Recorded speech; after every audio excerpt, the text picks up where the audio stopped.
Welcome to the motherfucking lady. We're covering today's top boxing news. Ow!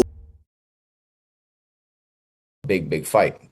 We're talking about, things that are a rumor here down under before we went on air, and one of the rumors down under here when I'm in Australia is Tim Tszyu versus Errol Spence.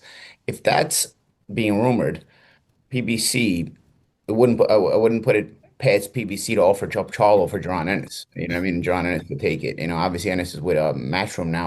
It's one of the names I mentioned just the other day for Errol Spence Jr. If he were to try to return and rehabilitate himself, revive his career, he could fight Tim Tszyu. Why? Because while Errol Spence Jr. has been through the ringer, so has Tim Tszyu. While some people think that Errol is damaged goods. Some people think that about Tim Tszyu, but of course, you don't mount a comeback just for the sake of mounting a comeback. There's gotta be an end game. There has to be something that you're trying to get at. What is it? 2, close to 3 years out from the loss to Crawford, that Errol would be trying to get at. Because the end game ain't Tim Tszyu. I don't think it's a belt. At this point in Errol Spence Jr.'s career, what remains of it, I don't think he's as fascinated by belts as he used to be at welter. It's not a belt. If they can throw one in there, they will, the powers that be, but that's not Errol's focus. That's not what he would be trying to get at. Money. The answer is money. It's always money. Well, I think there would be some money, domestically and internationally. In a Spence versus Tszyu fight, that ain't the big money fight he'd be trying to get at. In that realm, it would have to be Virgil Ortiz. Initially, I didn't see a way for them to do it. As many times as Oscar De La Hoya has brought it up, shamelessly, I might add, the whole time that Spence has been away, I didn't see a way for them to do it. But now I do.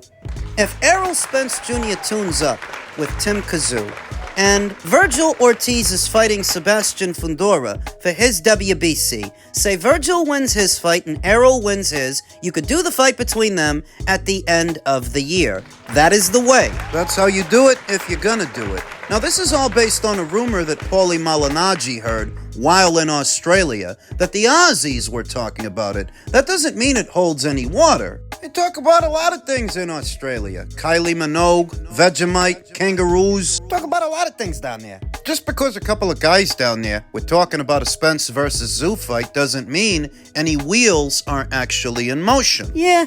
But that Boxing Scene article you read the other day, it did say they wanted to bring Tim Tszyu back to America for a fight in Vegas. Who would that fight be with? Spence would be ideal. I don't mind this fight. I actually don't mind the idea of Errol Spence Jr. boxing Tim Tszyu because they both may well be damaged goods, and that puts them on equal footing. Now, even if Tim Tszyu has been fighting and he's back in the winner's bracket, it's against low-level competition. This still could be a 50-50 fight. Errol has competed at a higher level than Tim, albeit at a lower weight. This still could be a 50-50 fight. Tim Tszyu has been fighting, but it hasn't been against anybody good, anybody world class. This still could be a 50-50 fight. You know, boxing fans are sentimental. They love a comeback story. Errol still has supporters out there. If he were to return at a time where most people, including myself, counted him out, that might get their juices going.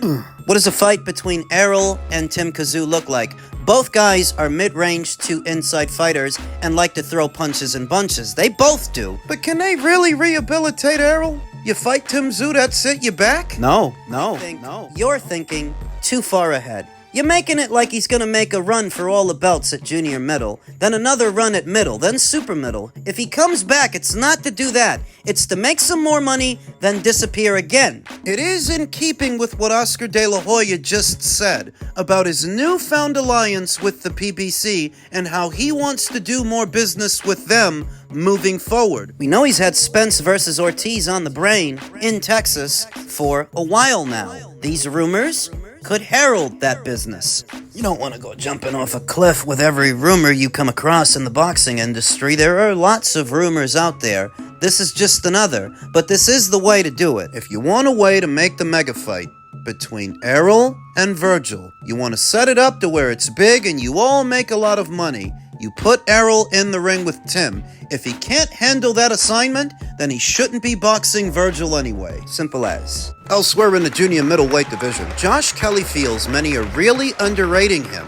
in Bakram Murtazaliev fight, Josh Kelly wouldn't go as far as to label Bakram overrated. The unbeaten IBF junior middleweight champion's upcoming opponent does sense, though, that he's been undervalued as they advance towards their 12-round junior middleweight title fight at the end of this month. DraftKings lists Murtazaliev as a 4-1 favorite, but Kelly thinks the disrespect extends well beyond the odds makers. I think a lot of people are really underrating me, Kelly told The Ring.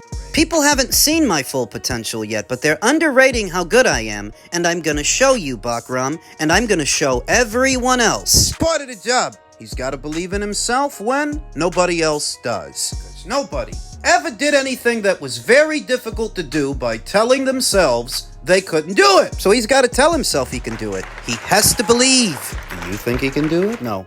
England's Kelly, 31, has won 7 consecutive fights at all or near the junior middleweight limit since Russia's David Evanesian stopped the 2016 Olympian in the 6th round of their 12-round welterweight bout in February of 2021 in London. Kelly hasn't faced anyone as good as Murtazaliev since Evanesian overpowered him, but the confident Brit believes he is a more skillful fighter than the champion. He is a world-graded fighter, Kelly said. He's got world-grade power. Every fighter needs to have that element to them too, compete at world level. I think I've got more elements in my game which take out his sort of world-class elements, but we're gonna see it all play out on fight night. At 31 years old, campaigning at what is his second weight, having not challenged for a world title yet, it's now or never, Russia's Murtazaliev, 33, will end a 15-month layoff when he encounters Kelly in a main event DAZN is set to stream from the Utilita Arena in Newcastle, England. Murtazaliev brutalized Tim Tszyu throughout his last fight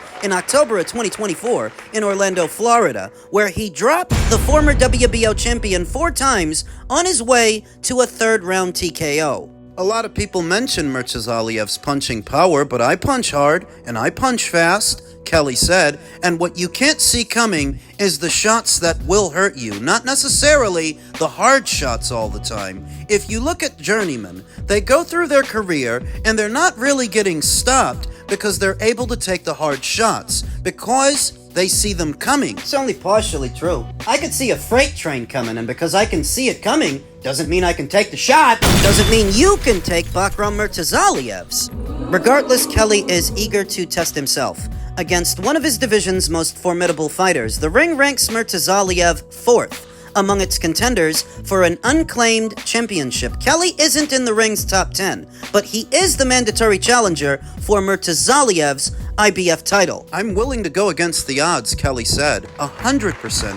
I'm willing to go against the odds. I take people's zeros off of them, so I'm not fussed. I'm in there. I know what I've got to deal with. I know how to deal with it, and I'm gonna enjoy it on fight night. And the big nights are coming after that. You know it doesn't get easier for Josh if he actually pulls off this miracle. Eddie Hearn not but 1 or 2 days ago already said there is a deal in place for Josh Kelly to fight Boots Ennis if he beats Bakram. If Bakram doesn't get you, Boots might. They didn't pick up this fight and they didn't sign Josh Kelly for no reason. I told you, time and time again I told you, it was with Boots in mind. Thing is, I don't think he's gonna make it that far. I don't think he's gonna make it to Boots. Now, I understand that we as boxing fans have a bad habit of overestimating a fighter based on one or some performances, like we did with Matias. Careful that we're not now doing that with Bakram. Based on Tim Tszyu? Why can't Josh Kelly do to Bakram what Dalton Smith did to Subriel Matias? Why can't he have that same luck? You will recall in the build-up,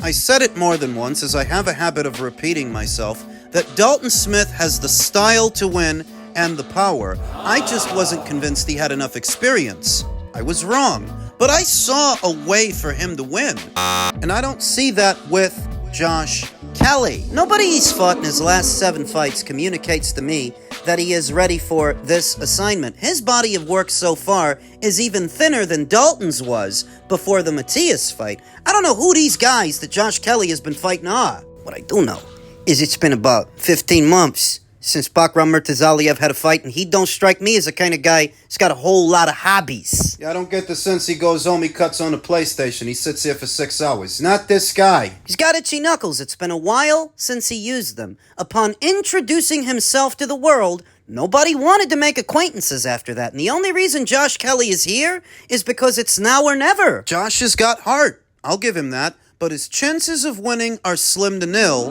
while Nil is out on holiday and Slim called out for the weekend. Josh don't win this fight. You want to call me presumptuous? Call me presumptuous. Call your bookie. Tell DraftKings. If you doubt me, Josh ain't winning this. If David Evanesian was too much for you at 147, where he was able to so easily steamroll you, I hardly think you're going to do better with an even bigger guy. It's going to be Bakram with his hand raised. He's going to stop Josh. Then the pressure is going to be on. The pressure is going to be on Eddie, and the pressure is going to be on Boots. We might be able to blame Team Ortiz for the collapse of the Boots Ennis fight, but Boots is still under pressure to fight somebody. You fought a no-hoper in your last fight, and what was your junior middleweight debut, and we can give you a pass for that because that was your first fight at the weight, but now you gotta start living up to the hype because there's been a lot of hype. You got to fight Bakram, my friend. If Bakram wins that fight and keeps that belt,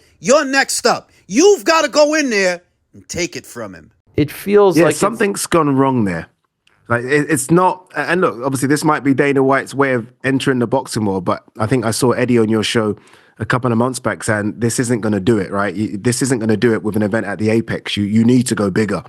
You almost need to make a statement. And I watched that interview of Stephen A. Smith and Dana White. It was almost like a throwaway statement. Yeah. Oh yeah, this is our main event. Whereas normally when Dana White announces main events for the UFC, he goes big. I mean, he'll make sure the world knows about it. So yeah, I almost feel like Dana's upset by this as well. And as for Charles Martin versus F.A. I don't, by the way, can I just say, I don't think so. I just think that he's forgotten how to have that juice. By the way, he announces main events now on Instagram Live. There's the Dana you're talking about is from like 2008, 2009. Oh, wow. Okay, cool. Yeah. Okay. Well, then maybe the juice is gone. Maybe there's nothing left to squeeze in the lemon. Maybe that's it. But Charles Martin, F.A. Jagba, to go back to it, I mean, I like F.A. Jagba. He's my Nigerian brother. I think last time out against Martin Bakoli, he actually looked good. It was a draw. So I thought he was ready to kick on and put his name in the mix, even for maybe a Tyson Fury. That's a legit name. So I feel like he's taken a few steps backwards fighting Charles Martin, who, I mean, the less I say about Charles Martin, probably the best. I mean, probably one of the worst champions we've seen in recent times. So yeah, it's a weird one. It's not as exciting for someone that wants to take over the sport, right? I mean, boxing was dead in America. Let's rebuild it. This isn't going to do it. But maybe he's also realized that the top guys in the world of boxing want big money, 7 figures, 8 figures. And I mean, look, from Dana White's dealings in the UFC, he's not going to happily pay that. Not at all. So maybe I think they've just realized that they can't get the talent that they want. So they're kind of going for this mid-tier talent and hoping that these guys put on barnstormer events. Maybe that's the way they're trying to do it. I don't think it's any of those things, guys. I don't think it's that Dana's lost the juice or that something went wrong behind the scenes in acquiring talent. They're now realizing they'll have to kick out more money than they want to. That's not something they would have just now realized. I think they've known that throughout because we've known that throughout. Zuffa is not for the Canelo. It's not for the Crawford. It's not for that big draw, that big marquee fighter. Don't expect to see those guys there because they won't be. We've known the whole time, or at least I did, that the Zuffa stable of fighters will be primarily comprised of mid-tier fighters. Some familiar faces and names, some more capable than others, but nobody from the upper echelon, so that's not it. It sounds like Ariel Helwani, Ade Oladipo, Eddie Hearn, and the collective at large are underwhelmed over Zuffa's kickoff main event, but I don't know what they were expecting. Dragons? Explosions?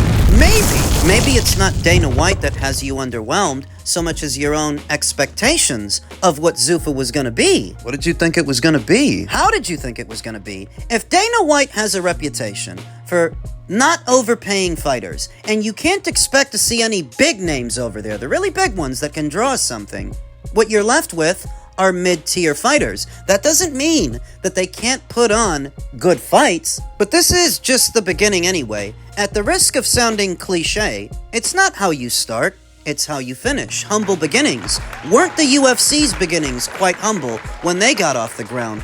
When that started, now look at what it grew into. I, for one, never thought that Zuffa had it within their power to run everybody out of town. A success for them that I can envision within the first calendar year has to do with their metrics. Establishing a rapport with the audience that brings them back month to month to watch their shows. As Paramount Plus, as an app, is more affordable than DAZN, simultaneously bigger with a bigger subscriber base. 79 million registered subscribers to DAZN's 20 million. Success for Zuffa in the first calendar year does not require grand gestures or grandstanding. First, it's getting the schedule out, signing the fighters. People keep forgetting that this is a long-term strategy they're implementing. Rome wasn't built in a day that you should expect Zuffa to now monopolize boxing within the first year. I'm thinking first things first, they want to draw eyes to their cards, as a lot of people are curious. That's on the fan side. On the fighter side, they want to establish a good reputation, as you won't get far in this business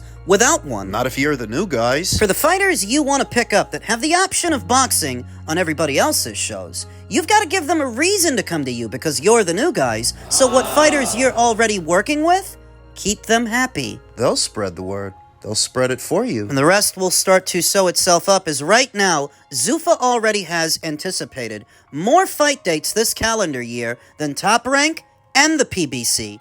At least one per month this entire calendar year. That's going to funnel fighters to you in and of itself, that you have more fight dates right now than the PBC does, than Top Rank does. That by itself. Tack on a good reputation, you can get some things done, and you can make the fighters come to you. But as far as Zuffa's launch not being as big, as grandiose, as some expected it to be, I think you guys were expecting too much. This whole time that Zuffa has been a talking point, I think you've exaggerated what they can do in your own mind just because of who's behind it. Yeah, these people are really smart, really successful, and they have a lot of money, but you take a girl out on the first date. You don't punch her in the ass right away, you know.